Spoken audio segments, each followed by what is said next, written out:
Baik,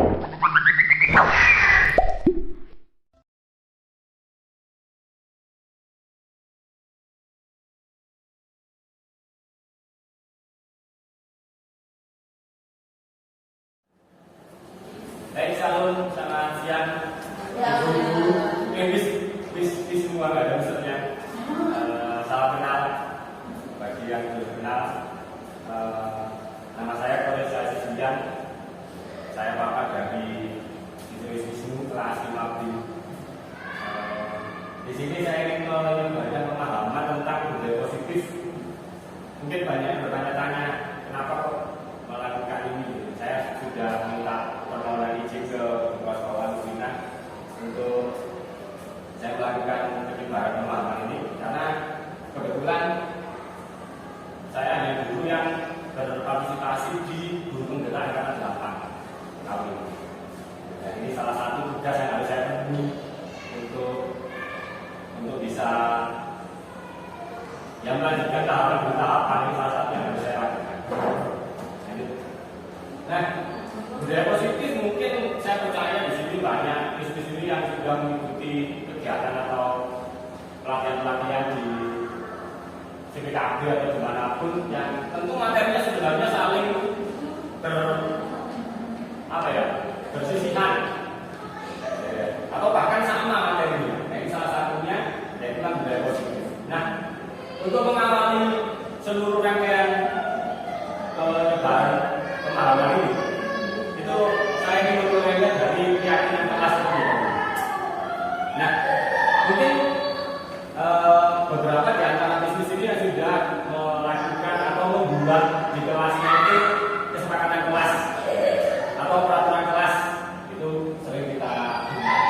Tapi kali ini yang ingin saya berikan ke institusi itu tentang keyakinan kelas. Apa yang membedakan keyakinan kelas dengan peraturan kelas atau kesepakatan kelas? Yaitu keyakinan kelas ini lebih dimanfaatkan. Jadi kalau di peraturan kelas itu seperti kata-katanya itu dilarang, jangan terlambat, dilarang di kontak teman, dilarang di kelas gitu. Tapi kalau keyakinan kelas ini lebih pada nilai-nilai kebajikan saja. Jadi nanti 3 atau 2 atau 4 dari peraturan kelas itu bisa dimanfaatkan juga hanya menjadi satu keyakinan kelas, satu nilai kebajikan saja. Nah, caranya bagaimana kita membuat keyakinan kelas ini di kelasnya kita? Ya sama seperti ketika kita membuat peraturan kelas. Biasanya kita menempelkan papan kertas planu di tembok. Terus langkah pertama itu kita bagikan post-it kepada anak-anak kita. Usahakan post-it yang pertama ini warnanya sama semua. Misalkan kuning ya kuning semua. Terus minta pertama-tama itu anak menuliskan peraturan yang ingin diterapkan di kelas itu. Satu anak satu aja. Katakanlah kalau ada 20 anak di kelas kita mendapatkan 20 peraturan yang usahakan anak-anak berpikir yang berbeda-beda. Tapi ya biasanya ada sama saja. Saat jelek-jeleknya nanti bisa katakanlah dapat 12 atau 15 peraturan, itu sudah bagus. Minta anak-anak untuk menempelkan di kertas planu yang sudah ditempelkan di tembok. Nah itu kita bacakan satu persatu. Kita bacakan. Nah langkah kedua yaitu mengubah peraturan-peraturan menjadi kalimat yang lebih positif. Anak-anak kan masih ingat tuh peraturan yang mereka tulis ya. Itu minta untuk dibagikan lagi post-it dengan warna yang berbeda. Kalau tadi misalkan kuning bisa berubah jadi sekarang yang berbeda warna merah. Minta untuk berubah menjadi kalimat yang lebih positif. Kalau sebelumnya ada jangan datang terlambat, dilarang ribut. Nah kata-kata jangan dan tidak ini yang negatif itu dirubah menjadi lebih positif. Kalau misalkan dilarang datang terlambat, kalimat positifnya akan dapat waktu atau dilarang itu di dalam kelas, ya murid-murid belajar dengan tenang di dalam kelas. Lebih positif, anak-anak bisa lah, cuma satu aja yang mereka buat, harusnya bisa. Lagi-lagi anak-anak minta untuk menempelkan di papan planu di tembok tadi. Lalu langkah ketiga, menyarikan peraturan-peraturan menjadi nilai-nilai kebajikan. Nah ini nilai-nilai kebajikan akan saya bahas nanti di slide berikutnya. Tadi yang saya katakan, 2 atau 3 peraturan itu bisa dimanfaatkan menjadi satu nilai kebajikan. Misalkan jangan tepat waktu, mengumpulkan tugas sesuai jadwal, terus mengikuti setiap pembelajaran juga sesuai dengan jadwal juga, itu bisa dimasukkan hanya dalam satu nilai kebajikan.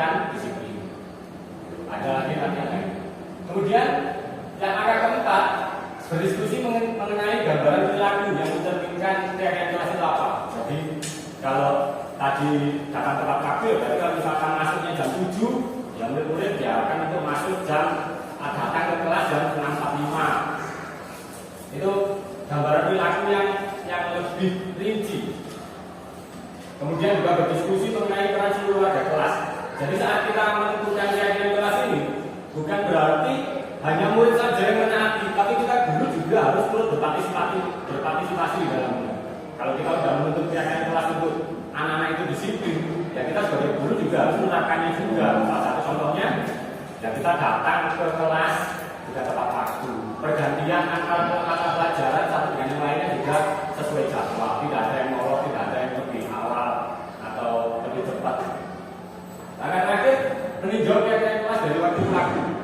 Jadi kita punya modal nih. Yang pertama, misalkan di tahun ini kita buat keyakinan kelas ini ya. Ini kita bisa gunakan di tahun berikutnya. Kita bisa melihat ini di tahun sebelumnya keyakinan kelas yang aku buat ini ternyata terlalu berlebihan, terlalu baik. Aku ingin mengurangi atau mungkin ini kurang sepertinya, aku ingin menambah keyakinan yang lainnya. Bisa kita lakukan sampai nanti kita menemukan keyakinan kelas yang lebih baik. Nah, apa saja sih nilai-nilai kebajikan tadi yang di keyakinan kelas tadi? Nah, ini saya ambil dari beberapa instansi atau organisasi. Pertama dari Profil Belajar Pancasila, beriman bertakwa kepada Tuhan Yang Maha Esa, berdasar mulia, mandiri, demokratis, berkebinekaan global, bersosial, kreatif. Ini nilai-nilai kebajikan. Lalu dari NGO Primary Youth Program (PYP), yaitu toleransi, rasa hormat, integritas, mandiri dan lain-lain. Banyak kan? The Seven Essential Virtues juga ada, empati, suara hati, contoh hidup, rasa hormat, kebaikan, toleransi, keadilan, dan masih banyak lagi. Peraturan-peraturan yang mereka buat tadi dalam bentuk positif, kita bisa rangkum dalam nilai-nilai kebajikan. Biasanya ya 2 atau 3 atau 4 peraturan itu bisa hanya disarikan menjadi satu nilai kebajikan. Itu sangat menefektif. Dan keyakinan kelas ini nggak perlu yang sebanyak itu tadi.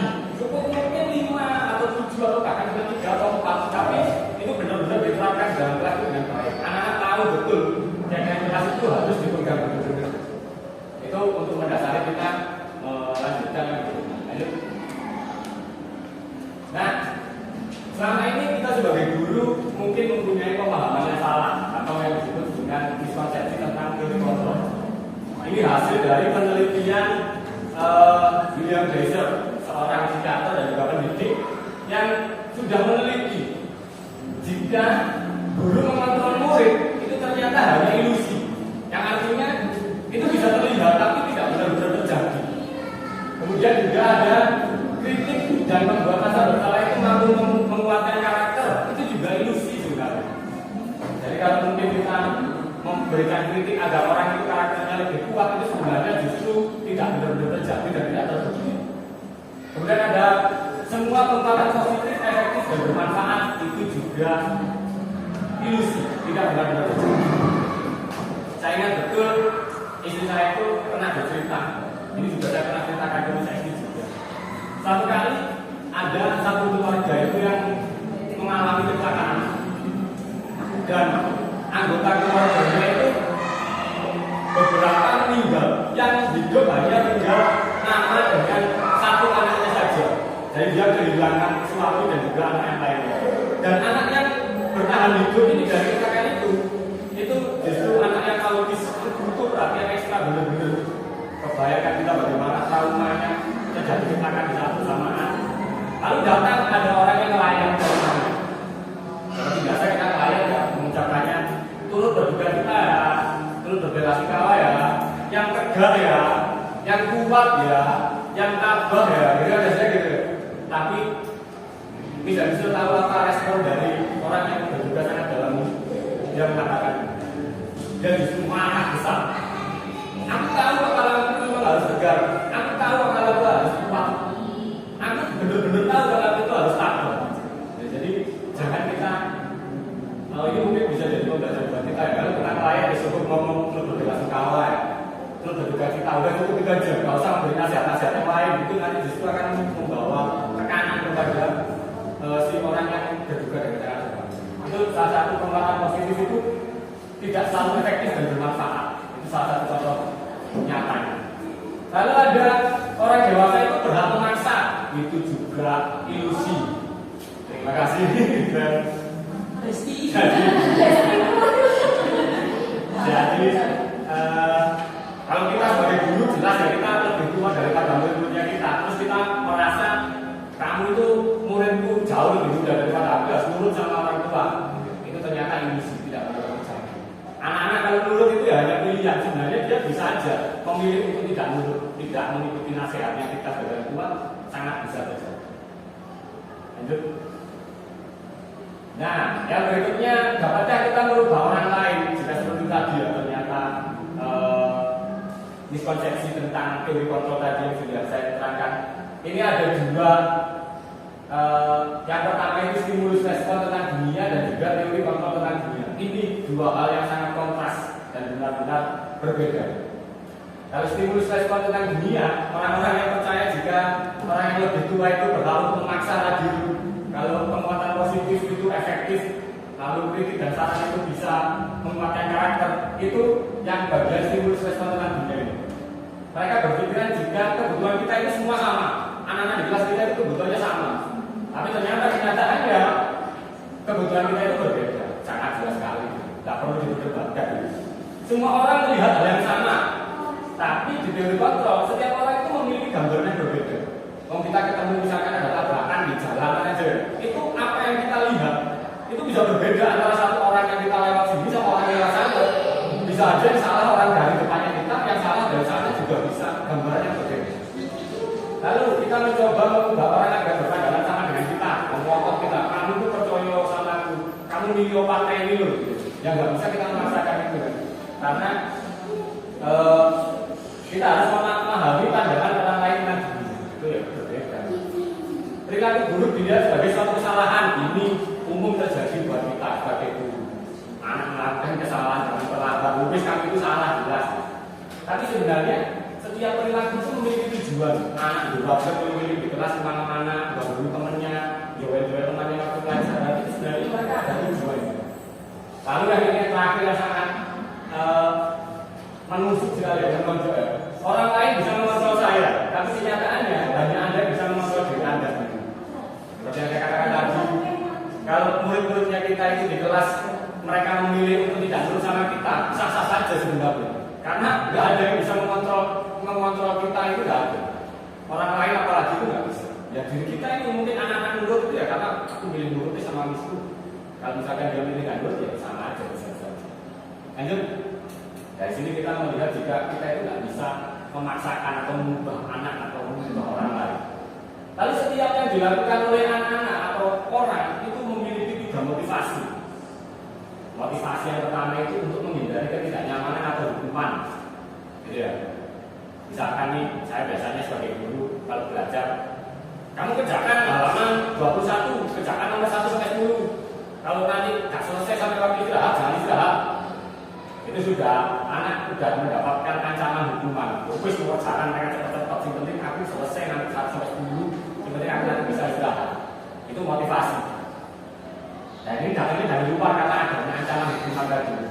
Lalu yang kedua untuk mendapatkan imbalan atau penghargaan dari orang lain. Itu juga gitu biasanya. Anak saya di sini itu dulu berlatih sepeda itu biar bisa saya ini buat belikan mainan. Tapi kamu kalau bisa sepedaan, saya tak belikan mainan. Benar berusaha benar. Tapi kan motivasinya biar dia dapat mainan, bukan biar dia bisa senang bersepeda. Akhirnya benar bisa bersepeda, dapat mainannya. Lalu yang terjadi apa? Dia nggak bersepeda lagi, bosan. Sudah bisa nggak bersepeda. Yang penting aku dapat mainan. Lalu yang ketiga, ini yang seharusnya kita dorong, kita kondisikan anak-anak kita itu memiliki motivasi yang ini. Yaitu untuk menjadi orang yang mereka inginkan dan menghargai diri sendiri dengan nilai-nilai yang dipercaya. Yang mungkin biasanya ada di kelasnya kita itu dari kadang-kadang 20 ada satu anak yang gitu. Terus nggak perlu disuruh-suruh dinasehati, mereka ngerjakan nggak sendiri. Gitu ya. Tapi kita bayangkan kalau misalkan setiap anaknya kita di kelasnya kita kondisikan dan mereka berhasil mempunyai motivasi yang ketiga ini, datangnya dari diri sendiri.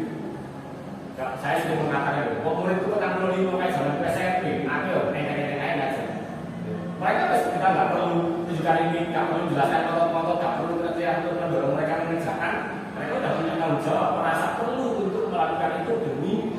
meningkatkan kualitasnya mereka. Ini datanya dari intrinsik dari dalam. Nah, setiap perilaku selain 3 motivasi tadi manusia itu melakukan sesuatu, berikutnya kita jelas melakukan sesuatu. Sebenarnya anak-anak kita itu ingin kebutuhan dasarnya sebagai manusia itu terpenuhi. Itu dasar dari mereka melakukan apa yang mereka lakukan di kelas itu sebenarnya untuk memenuhi kelima kebutuhan dasar manusia. Apa saja? Yang pertama bertahan hidup, survival, jelas sekali. Setiap orang hidup itu pasti ingin bertahan hidup. Gak ada yang wis aku dilahirkan nanti sampai dewasa, nanti tak pasrah saya masih mati besok apa ya? Enggak. Lalu yang kedua tentang kekuasaan atau power. Kasih sayang dan rasa diterima, love and belonging. Lalu kebebasan, freedom, kesenangan, fun. Nah, misalkan kita belajar matematika, terus kita jelaskan sampai muntuk-muntuk wis mulutnya kita. Mulutnya kita itu ada pangkat-pangkat di kursinya juga mau males-malesan. Itu mungkin dia tidak terpenuhi kebutuhan dasarnya tentang kebebasan. Dia merasa bosan, Pak. Bosan guru jelas nek gitu kok menuntun. Jadi dia merasa bosan. Atau mungkin ada anak yang ini muridnya saya sama Mas Bella juga Satria. Dia tahu anaknya itu kedua orang tuanya pisah, dia hidup sama kakaknya. Terus dia jelas kehilangan, dia butuh untuk memenuhi kebutuhan dasar kasih sayang dan rasa diterima. Pernah tuh saya sama Mas Bella itu mau marah-marah sama si Satria ini. Karena waktu beli di bosri depan sana itu sama teman itu komentar tentang pendapat. Ternyata karena dia nggak bisa membeli itu, teman-teman ini beli cilok atau apa itu cimol, dia nggak bisa terus nggak betul marahin nggak bisa dalam sejarah. Kamu tahu kalau salah teman perempuan ditendang, marah-marah tentang, tapi setelah itu sama sejarah kasih uang anak, tapi kalau beli jajan itu tidak. Nah itu ya kita harus menyadari setiap perilaku yang dilakukan anak-anak kita di kelas mungkin yang berulang itu sebenarnya untuk kebutuhan dasarnya. Nah, misalkan Pak Wir senangnya main apa? Ya, main perempuan. Itu sebenarnya butuh kesenangan yang fun. Jadi kebutuhan dasar punya kesenangannya dia tidak terpenuhi.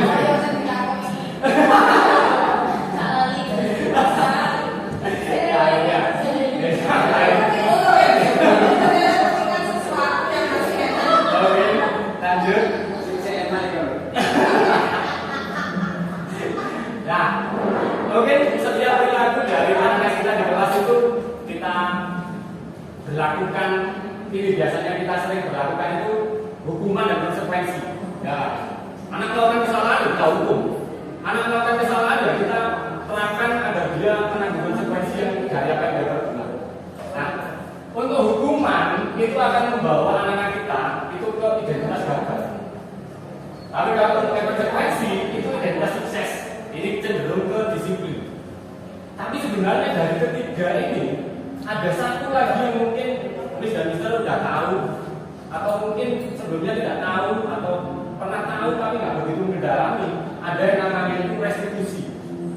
Ini opsi ketiga yang sebenarnya sangat bagus dibandingkan hukuman dan konsekuensi. Kita lihat ya. Kalau hukuman itu sesuatu yang menyakitkan harus terjadi. Anak akan jangan suruh keluar kelas menyakitkan. Kalau konsekuensi ya sesuatu harus terjadi. Anak misalkan memecahkan barangnya temannya harus mengganti, itu konsekuensi harus terjadi. Tapi kalau restitusi itu pilihan. Anak mau melakukan dia baik, tidak melakukan dia cari solusi yang lain. Itu restitusi. Tidak nyaman untuk murid atau anak jangka waktu panjang. Anak dihukum itu biasanya ada traumanya tersendiri. Ya kan? Kapok-kapok biasanya kapoknya itu yang ke arah negatif, bukan kapok dia tidak melakukan lagi, tapi kapoknya karena ketakutan atau trauma itu jangka panjang. Ya, itu konsekuensi itu tidak nyaman untuk murid atau anak untuk jangka waktu pendek. Biasanya ya itu aja mengganti sesuatu yang rusak itu ya jangka pendeknya dia merasa tak menyenangkan melakukan itu. Tapi kalau restitusi itu menguatkan untuk murid atau anak dalam dia tidak akan terganggu mentalnya, psikologisnya tetap aman, tidak ada trauma yang terjadi karena ini. Nah, apa restitusi itu akan kita bahas di berikutnya. Lanjut. Nah, sebelum kita bahas ke restitusi nanti lebih dalam karena sudah ada nanti namanya studi restitusi. Jika tadi hukuman dan konsekuensi itu pasti ada efek negatifnya, efek sampingnya, ternyata penghargaan juga tidak sama baiknya. Ini juga ada dampak buruknya. Nah, ini ada satu pernyataan. Saat kita berulang kali menjanjikan hadiah kepada anak-anak agar berperilaku bertanggung jawab, atau kepada seorang murid agar mempelajari sesuatu yang baru, atau kepada seorang karyawan agar melakukan pekerjaan yang berkualitas, kita sedang berasumsi mereka tidak dapat melakukannya, atau mereka tidak memilih untuk melakukannya. Nah, ini yang mengutarakan ini Alfikon. Nah, apa sih pengaruh jangka panjang dan jangka pendek dari penghargaan? Jadi kalau anak sekalinya berhasil diberi penghargaan, ya dia senang. Tapi berikutnya dia kalau nggak diberi penghargaan, dia nggak mau melakukan. Itu jangka panjangnya seperti itu. Penghargaan itu tidak efektif. Kalau misalkan di suatu kompetisi ya, ada satu orang yang jujur melakukannya dengan sungguh-sungguh, tapi justru nggak menang, yang menang melakukan kecurangan, itu kan tidak efektif. Ada kan sering terjadi seperti itu juga. Lalu penghargaan itu merusak hubungan. Di kelas kita ada yang pintar yang dapat penghargaan terus cuma dia terus terus. Ya temennya sih nggak pintar amat atau sih di posisi bawah ya. Posisi dapat tuh anak itu tuh sih itu merusak hubungan. Ada kecemburuan, ada iri dan dengki. Penghargaan mengurangi ketepatan, juga sama. Kamu bisa mengerjakan ini, kasih hadiah ini. Buru-buru aja dia kerjakan yang penting selesai, benar yang penting selesai. Ketepatannya berkurang. Penghargaan menurunkan kualitas. Ini sudah terbukti setiap orang yang melakukan segala sesuatu berdasarkan motivasi, yaitu biasanya itu akan kualitasnya semakin berkurang. Penghargaan mematikan kreativitas juga sama. Ini biasanya terjadi di konten kreator itu makin dia akan mengejar penghargaan, kontennya malah tidak bagus sama sekali, tidak menyenangkan, tidak menarik. Kemudian penghargaan itu menghukum. Nah, kembali ketika anak saya tadi yang belajar bersepeda, karena dia motivasinya ketika dia selesai bisa menguasai bermain bersepeda untuk mendapatkan mainan, udah dia nggak ada menariknya sama sekali, nggak ada sesuatu yang mengejutkan buat dia. Tapi saya dulu sangat ingat waktu pertama kali bersepeda, berlatih bersepeda, bisa ngayuh 2-3 kali itu sempatnya luar biasa, sempatnya banget, dan itu benar-benar teringat. Bahkan sampai saya dewasa ini masih ingat dulu 3 kayuhan pertama sampai sepeda saya berjalan itu ingat senangnya sampai sekarang. Itu yang tidak terjadi saat kita memberikan penghargaan kepada orang yang berhasil melakukan sesuatu. Waktu dulu TK atau guru kelas 1, anak yang belum bisa baca terus tiba-tiba bisa baca, pasti kelihatan kan ekspresinya. Loh, aku bisa baca loh, sempurna loh. Matanya berbintang-bintang, mukanya berseri-seri kayak panggil ketemu perempuan cantik gitu. Nah itu kalau tiba-tiba, oh kamu berhasil membaca, kamu betul-betul tidak bisa baca, kamu bisa baca. Kita kasih coklat, hilang udah dia kesempatannya dia untuk menikmati kesenangan dan dia itu terbayar dengan coklat. Nah itu berbahaya sekali, itu penghargaan itu. Lanjut.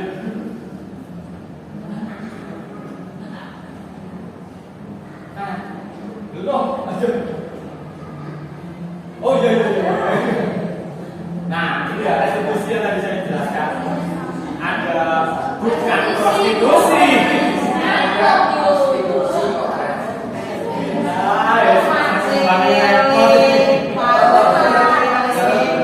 Nah, apa sih restitusi itu?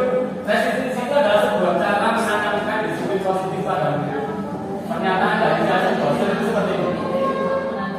Restitusi adalah proses menciptakan kondisi bagi murid untuk memperbaiki kesalahan mereka, sehingga mereka bisa kembali pada kelompok mereka dengan karakter yang lebih kuat.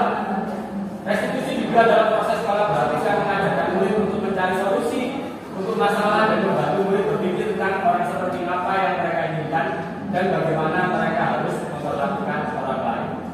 Nah, ini ya spesifikasinya restitusi itu seperti ini. Restitusi bukan untuk menebus kesalahan, namun untuk belajar dari kesalahan. Jadi anak kalau melakukan kesalahan terus kita berlakukan restitusi, kesalahannya dia itu justru jadi pembelajaran buat dia. Bukan dia merasa terhukum, bukan dia merasa bertanggung jawab untuk mengganti konsekuensinya, tidak seperti itu. Restitusi juga memperbaiki hubungan. Restitusi adalah tawaran, bukan paksaan. Restitusi menuntun untuk melihat ke dalam diri. Restitusi mencari kebutuhan dasar mendasari tindakan. Restitusi fokus pada karakter bukan tindakan. Restitusi itu menguatkan. Restitusi fokus pada solusi. Restitusi mengembalikan murid yang berbuat salah pada kelompok. Lanjut. Nah, sebelum kita melanjutkan tentang restitusi yang menawarkan spesifikasi yang begitu menarik lagi dan kelihatannya sangat menguntungkan, kita bahas dulu tentang 5 posisi kontrol. Kita sebagai guru itu berada di posisi mana di antara kelima ini? Apakah kita sebagai guru yang menghukum, atau kita sebagai guru yang membuat merasa bersalah, atau kita guru yang berposisi sebagai teman, atau kita posisi guru yang sebagai pemantau, atau justru yang paling bagus kita itu berada di posisi sebagai manajer. Nah, ini tidak melulu guru itu hanya mempunyai satu posisi kontrol ya, bisa berubah, bisa tidak. Kalau saya mungkin berubah ya, saya itu sebagai teman tapi juga sebagai penghukum. Kalau saya ngobrol dengan murid saya di luar pembelajaran, yang menyenangkan sama-sama enak. Saya setelah ini aja masih suka main game. Anak-anak usia SD kan seringnya masih main game, jadi ngomongnya masih nyambung. Tapi kalau saat anak melakukan kesalahan, ya saya hukum. Biar mereka juga, tapi harus tahu dulu kesalahannya mereka. Posisi saya seperti itu. Tapi itu sebelum saya mengetahui jika ada posisi manajer. Kalau sekarang ya saya berupaya untuk bisa berada di posisi manajer. Nah sekarang kira-kira bisa itu bisa melihat pada diri kita sendiri. Aku di posisi mana ya? Penghukum dan membuat merasa bersalah kenapa saya buat merah? Kayak lampu lalu lintas ya. Merah itu berarti jangan dilanjutkan lagi. Karena itu akan ada efek sampingnya yang sangat buruk. Sebagai teman dan pemantau, ya walaupun kelihatannya bagus, tapi sebenarnya juga ada efek. Kalau menjadi teman, kadang terlalu akrab, terlalu anak jadi nggak tahu unggah-ungguh, nggak tahu sopan santun, itu juga salah untuk dilakukan. Tapi yang paling bagusnya sebagai posisi manajer. Nah, seperti apa gambarannya yang jelas? Ini akan saya tunjukkan dalam bentuk video. Kita lihat posisi-posisinya itu seperti apa. Mungkin pernah nonton sebelumnya itu.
Posisi pembuat rasa bersalah berbicara dengan nada tenang dan tetap.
Makanya kenapa keyakinan keras tapi saya taruh di paling depan sebagai landasan, Karena itu menjadi kunci dari segitiga restitusi yang bisa kita terapkan dalam kelas kita.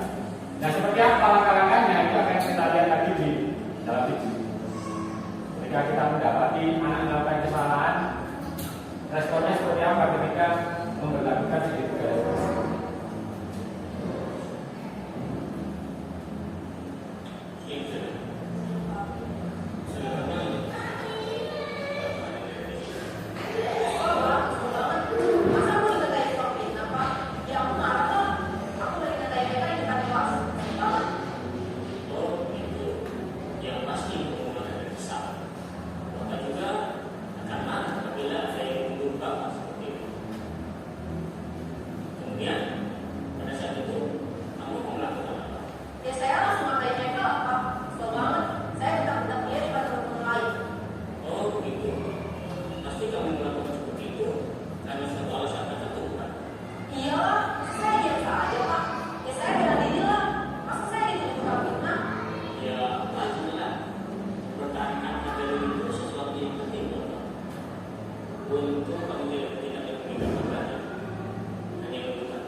Kita mendapati kita itu melakukan kesalahan.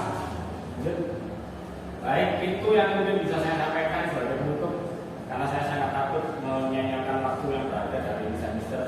Saya diberi kesempatan di sini untuk berbicara, ini sudah sangat berharga buat saya.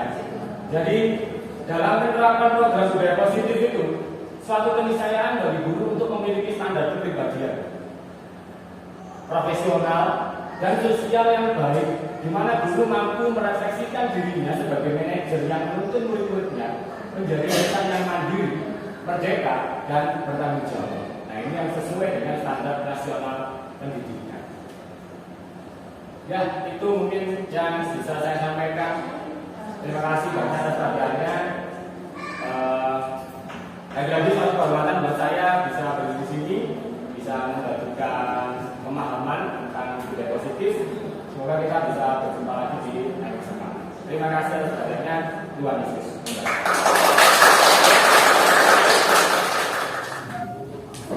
Nah, baik. Mungkin kalian juga sedikit banyak tahu sifatnya Pak atau kebiasaannya Pak kalau Pak mengajar di kelas 5 gitu. Di kelas 5 itu Pak nggak menuntut kalian itu dapat nilai yang selalu bagus, dapat nilai 100 terus. Itu menurut Pak itu mudah untuk dilakukan selama kalian bisa nurut dan mengikuti semua arahan dan juga nasihat, baik itu Pak sebagai gurunya kalian di sekolah orang tuanya kalian di rumah, papa mamanya kalian, ayah bundanya kalian, bapak ibunya kalian, itu tentu kalian akan bisa dengan mudah mendapatkan nilai yang bagus. Nah, yang perlu kalian ingat, yang selalu saya tekankan dan menjadi fokus dari kelas 5 yang sampai aja itu adalah perubahan tingkah laku. Nah, jadi kalian saya akan selalu melihat tingkah lakunya kalian, kesehariannya kalian, mulai dari sekarang kalian masuk di kelas 5 ini sampai nanti di kelas 6, ada nggak sih perubahannya? Nah, yang sudah bagus tetap dipertahankan dan ditingkatkan, yang mungkin masih belum bagus yaitu harus dirubah. Ya, itu namanya ada perubahan tingkah laku. Dan ini yang saya katakan kalian berhasil dalam belajar. Berhasil dalam belajarnya Pak itu bukan kalian dapat nilai yang paling tinggi terus, bukan itu.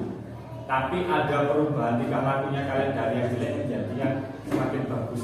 Yang sudah bagus ditingkatkan semakin bagus lagi. Itu baru saya anggap sebagai kalian berhasil dalam belajar di kelas 5 ini. Nah, untuk itu saya ingin mengawali di hari ini untuk kita membuat yang namanya itu keyakinan kelas. Dan itu nanti keyakinan kelas itu akan kita buat di kertas ini. Bukan langsung tulis, nanti saya akan bagikan kertas post-it. Nah, apa yang pertama kalian buat? Apa yang harus kalian pertama kali tuliskan di kertas post-it? Jadi kalian siapkan alat tulisnya ya, pulpen atau pensil. Nah, dan di keyakinan kelas ini nanti semua anak di sini harus sepakat untuk mengikutinya, menaatinya. Jadi yang pertama saya akan bagikan. Kau bagikan satu-satu ya. Kau bagikan, ambilkan di sini satu-satu. Jangan sampai kebalik. Bagikan di sini. Tulisnya jangan sampai kebalik, karena nanti kalau kebalik lemnya yang nggak bisa ditempel di sini nanti. Nah, yang pertama kalian tulis itu adalah peraturan apa yang ingin kita terapkan di kelas 5 ini. Kalian tuliskan, misalnya ini ya, saya beri contoh. Kalian nanti kalian cari sendiri peraturan apa yang ingin kalian tuliskan di situ. Misalkan dilarang datang terlambat, itu jelas. Ya, itu jangan tulis, kalian nulis yang menurut kalian peraturan apa yang perlu ada di kelas ini masing-masing. Kalau bisa ya jangan sama dengan temannya. Misalkan berbeda satu dengan satunya. Nah, ditulis yang tidak boleh dilakukan di kelas ini itu kira-kira apa, agar nanti suasana pembelajarannya, suasana belajar di kelas 5 ini nyaman, kalian bisa belajar dengan tenang, tidak merasa terganggu, kalian mudah mempelajarinya. Tuliskan sekarang itu. Tidak perlu ditulis namanya. Kalau mau ditulis namanya juga nggak apa-apa, tapi kalau nggak mau menuliskan namanya juga tidak masalah. Yang pertama, tuliskan peraturan yang ingin kalian terapkan di kelas 5. Jika sudah menuliskan, boleh ditempelkan di sebelah sini, dari bagian paling atas. Tidak boleh apa, misalkan di dalam kelas atau di sekolah itu tidak boleh apa, itu kalian tuliskan. Karena menulis lebih dari satu boleh, tapi setidaknya di kertas itu ada satu peraturan yang harus kalian tuliskan. Kalau mau tulis 10 atau berapa, asalkan cukup kertasnya ya nggak apa-apa. Kalau butuh kertas lagi, minta lagi ke saya, ya nggak apa-apa. Terserah kalian. Yang menurut kalian, oh dengan peraturan ini nanti kelasku akan tertib, kelasku akan tenang, aku bisa mudah belajar di kelas ini. Itu peraturan apa yang ingin kalian tuliskan ini? Tuliskan sekarang.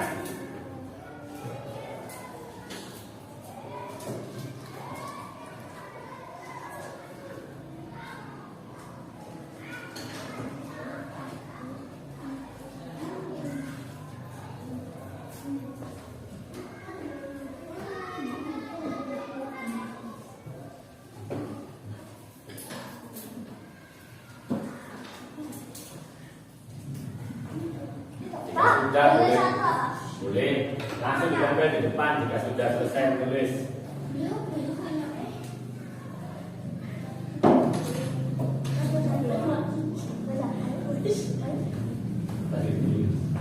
Nyampe nggak?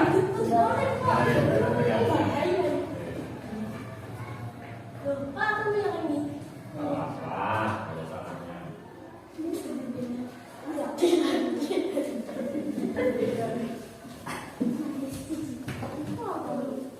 Oh, rahasianya. Yang lain?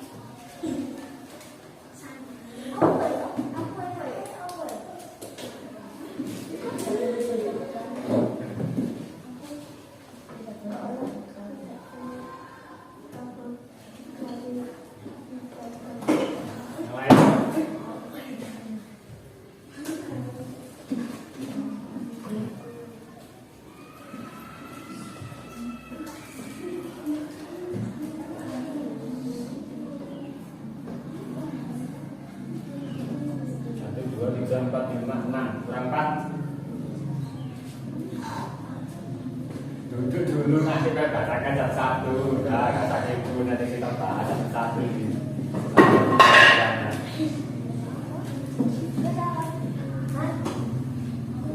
Dan diingat-ingat tuh ya, yang kalian tulis di sini apa? Nanti ya boleh sih lihat di sini.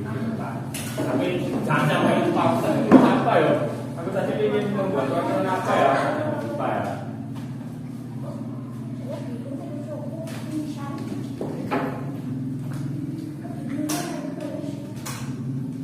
Satu, dua, tiga, empat, lima, enam, tujuh, delapan.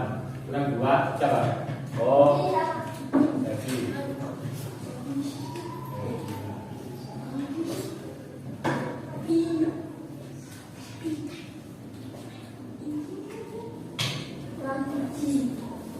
Bulan, kita buat saja.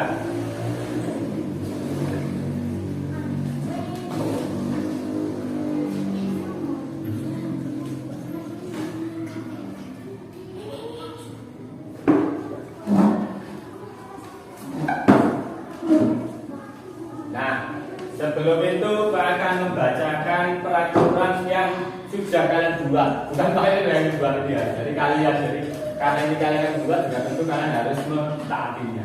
Ini belum selesai sampai sini. Nanti akan kita lanjutkan lagi apalagi yang kalian tuliskan. Bukan peraturannya di jumlah, tapi ini nanti kita akan menemukan namanya itu keyakinan kelas. Seperti apa itu? Nah, dengarkan ya. Ini peraturan yang sudah kalian dan teman-teman kalian di kelas 5 ini buat. Yang pertama, tidak boleh bertengkar. Lalu yang kedua, dilarang pipis ke kamar mandi. Dilarang pipis ke kamar mandi bolak-balik. Dilarang marah-marah, dilarang gosip. Lalu yang berikutnya, tidak boleh kabur dari tiket kelas. Ya, tapi juga bercanda saat pembelajaran dan tidak boleh berkata kasar. Tidak boleh membuang sampah sembarangan di kelas dan tidak boleh mencontek. Ini juga enggak, membuang sampah itu juga jangan membuang sampah sembarangan itu tidak hanya di kelas ini saja. Di lingkungan sekolah ini juga jangan sampai buang sampah sembarangan. Gitu ya, itu juga menarik. Lalu tanya mana tadi? Ini ya, tidak bertengkar, tidak terlambat datang, tidak membuang sampah sembarangan, tidak menyobek buku yang kita dapat dari sekolah. Tidak boleh membuang sampah sembarangan dan patuh pada guru. Tidak boleh makan saat pelajaran. Kalau minum boleh, kalian di kelas sampai kalau minum air putih loh ya, minum air putih nggak apa-apa. Asal jangan minum susu atau minum teh atau minum kopi di kelas ya. Kalau saya biasanya minum kopi di sini, tapi kalau kalian muridnya saya selalu saya sarankan untuk membawa bekal air putih dari rumah. Jadi air putih itu harus ada, bawa dari rumah. Botolnya terserah, nggak harus botol yang bagus-bagus. Kalian ngambil botol yang ada di rumah apa saja. Dan itu selalu cek di pagi hari, cek beneran kalian bawa penuh apa enggak. Lalu minumnya juga sepengetahuannya Pak, sebelum kalian pulang akan cek itu air yang kalian bawa dari rumah itu habis atau tidak. Kemudian tidak boleh membuang sampah sembarangan, sama seperti tadi Tadi tidak boleh mencontek juga ada sudah situ. Nah, menurut saya sudah cukup ini. Sampai nanti mungkin kita menemukan yang perlu kita perbaiki lagi di kelas ini ya. Tapi untuk yang pertama ini, yang pertama kali masuk di kelas 5, ini saja sudah cukup dulu. Nanti jika memang perlu untuk kita tambahkan atau mungkin kita kurangi peraturannya juga memungkinkan. Tapi sekarang ini dulu. Nah, sekarang ini tadi kan menggunakan kata-kata negatif semua. Tidak, dilarang, ya kan? Tidak boleh, tidak.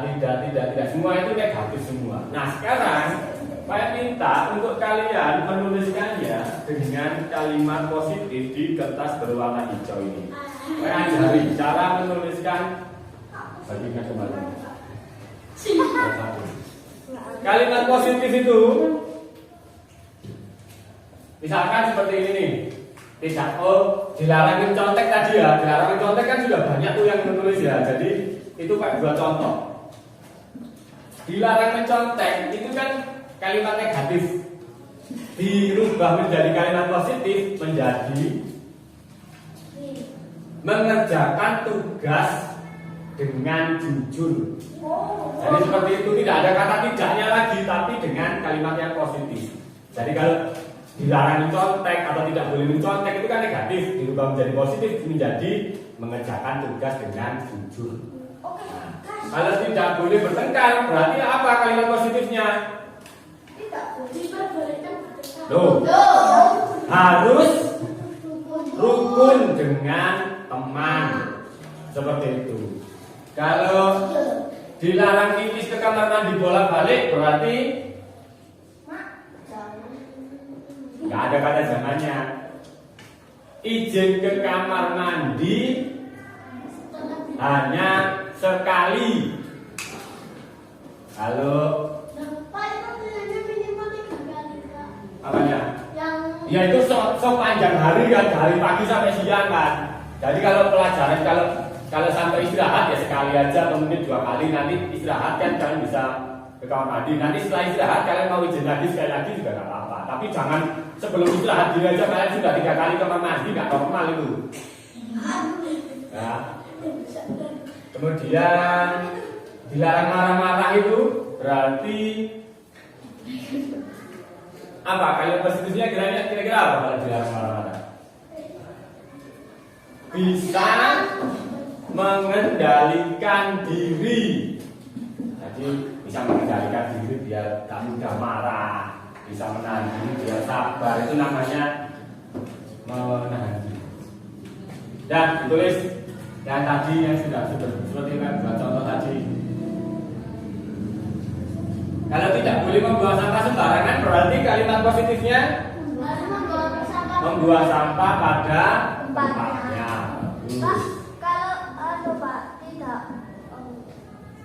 Apa yang tadi kamu tulis saja?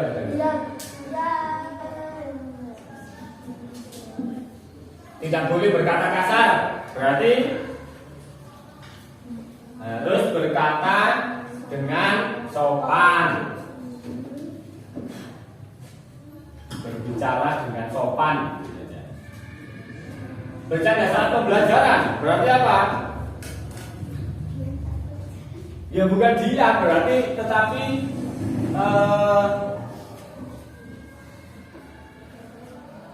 memperhatikan dengan sungguh-sungguh saat belajar. Tadi tidak bertengkar sudah ya. Tadi harus rukun dengan teman tadi ya sudah ya. Membuang sampah sudah, tidak mencontek sudah, tidak boleh kabur dari piket kelas. Itu berarti menjalankan tanggung jawab. Nah, piket kan tanggung jawab ya. Jadi itu menjalankan tanggung jawab.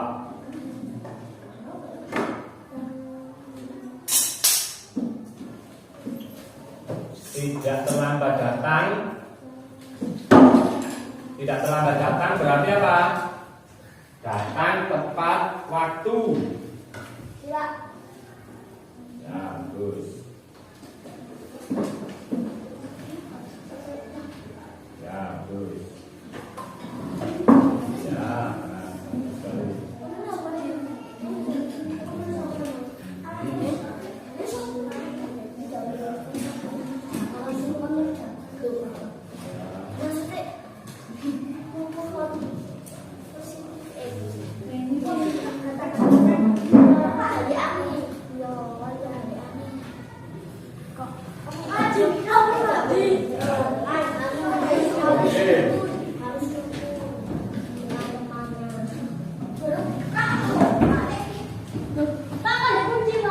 Dan enggak berat.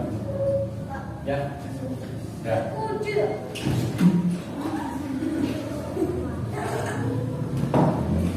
Minimal 2 orang, 1 orang ada.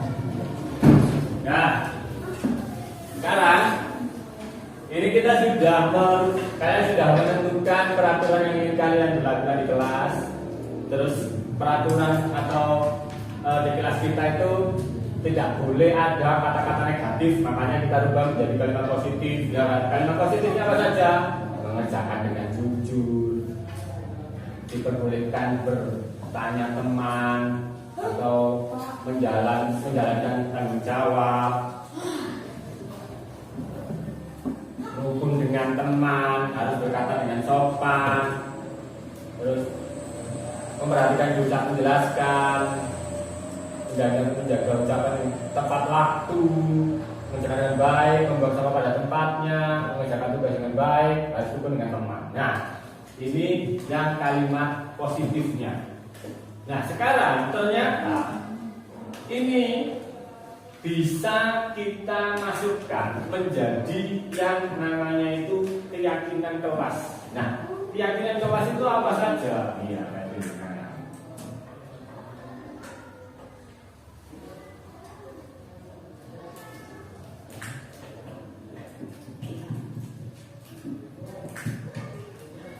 Jadi yang pertama,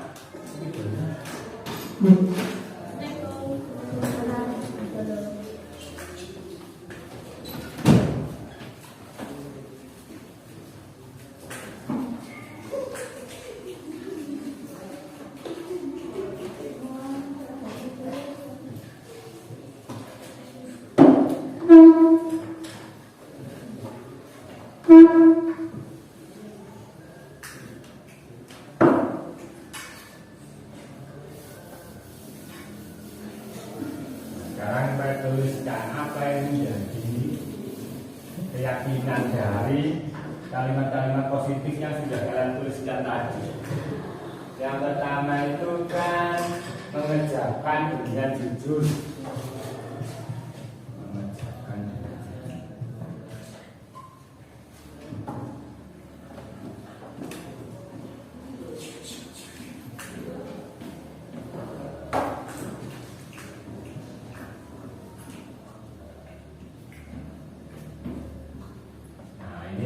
Masuk di jujur. Ya. Terus apa lagi dulu? Menjalankan tanggung jawab, ya kan? Kayak tiket nggak menjalankan itu berarti nggak bertanggung jawab itu.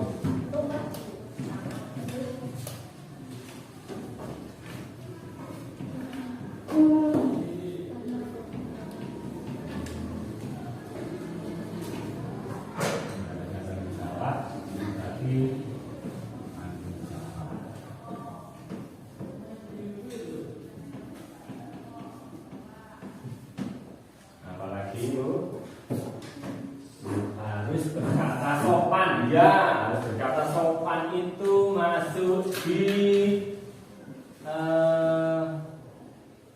rasa hormat.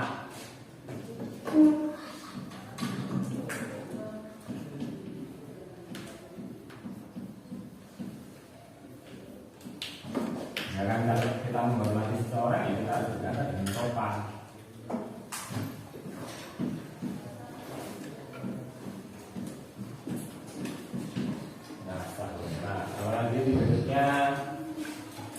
Memperhatikan guru saat menjelaskan. Memperhatikan guru saat menjelaskan itu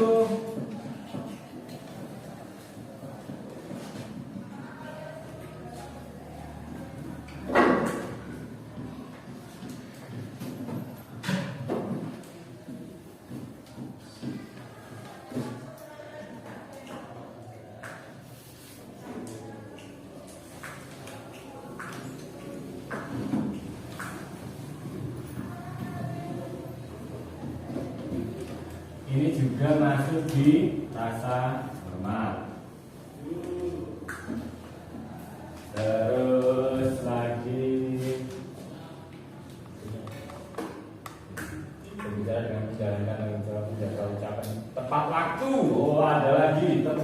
waktu. Enggak masuk. Tepat waktu itu masuk di namanya disiplin. Nah, terus membuang sampah pada tempatnya.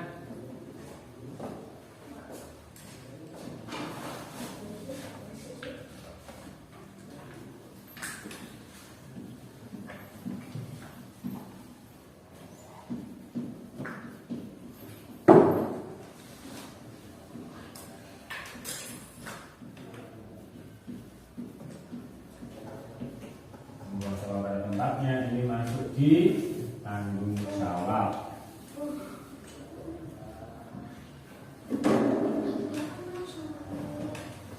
Lalu harus rukun dengan teman. Pak, Kurniawan main saja. Rukun dengan teman. Oh, jangan aneh-aneh ya.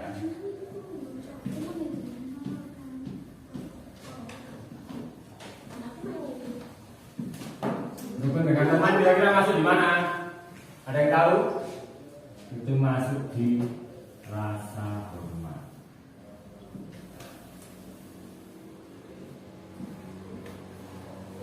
Ada lagi yang belum kita bahas? Jujur, tanggung jawab, sopan itu rasa hormat, berjaga sopan, jaga tanggung jawab, menjaga kapan itu juga rasa hormat, mengerjakan dengan baik, tanggung jawab, membuang sampah pada tempatnya, tanggung jawab, mengerjakan dengan baik, juga tanggung jawab, rukun dengan teman, rasa hormat. Nah, akhirnya kita menemukan keyakinan kelas kita, yaitu yang pertama adalah disiplin, lalu yang kedua jujur, tanggung jawab, dan rasa hormat. Ini kalian harus tahu betul apa saja yang menjadi keyakinan kelas kita. Disiplin, jujur, tanggung jawab, dan rasa hormat. Untuk sementara ini dulu, 4 ini dulu. Tapi 4 ini saja sudah segini banyaknya ya kan. Nah ini sekarang kita ingin kalian menuliskan lagi. Oh kalau kali ini ada 10 ya? Ya. 10 berarti kita akan membagikannya menjadi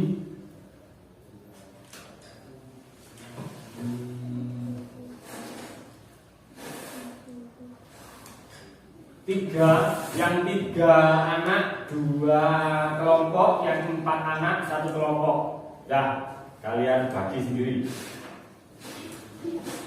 Sekarang, ya udah wes, gabung meja dan kursinya juga boleh digabung. Saya ambilkan kertas dulu. Nah.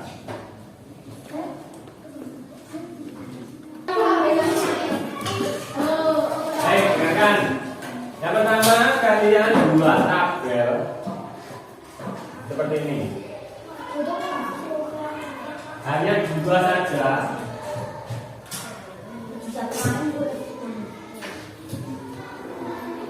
Maksudnya kayak 2 itu gini. Ini kan bentuknya menyerupai T ya.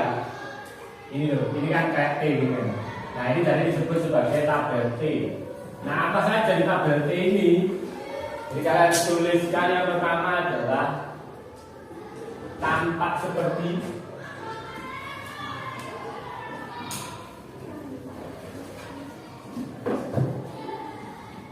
dan tidak tampak seperti.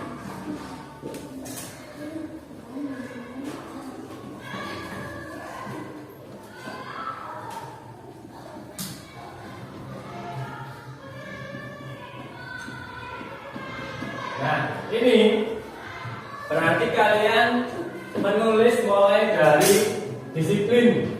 Disiplin itu di sini tulisannya disiplinnya.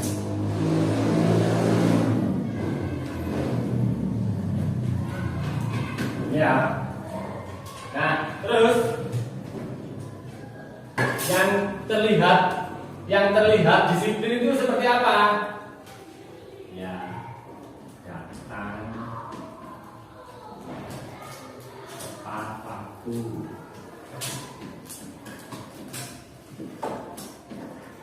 Yang tidak tampak sepertinya apa? Sering datang terlambat.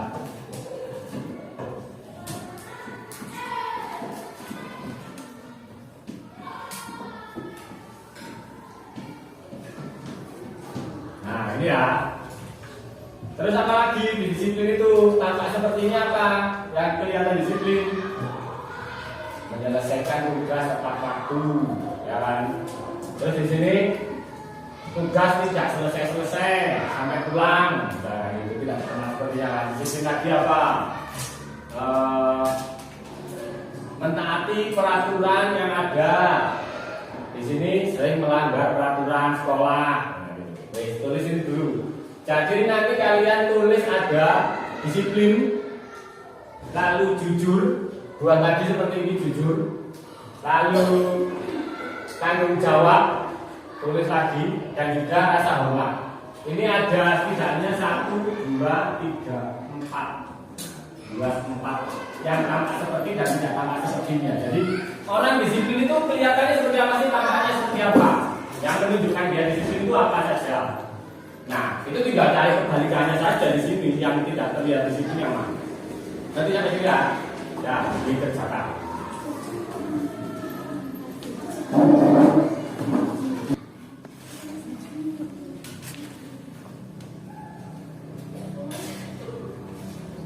Disiplin tampak seperti datang tepat waktu, tidak tampak seperti sering terlambat.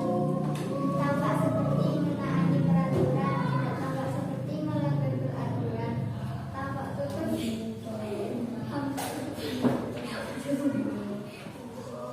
Tampak seperti selalu hadir ke sekolah. Tidak tambah sering absen sekolah.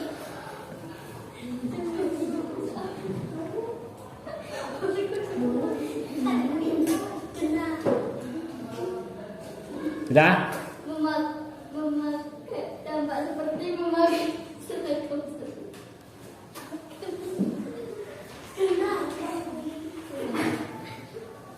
Tampak seperti memakai seragam sesuai jadwal. Tidak tampak seperti tidak memakai seragam sesuai jadwal. Tampak seperti membaca buku, membawa buku sesuai jadwal. Tidak tampak seperti tidak membawa buku sesuai jadwal. Ya. Apa sendiri aja.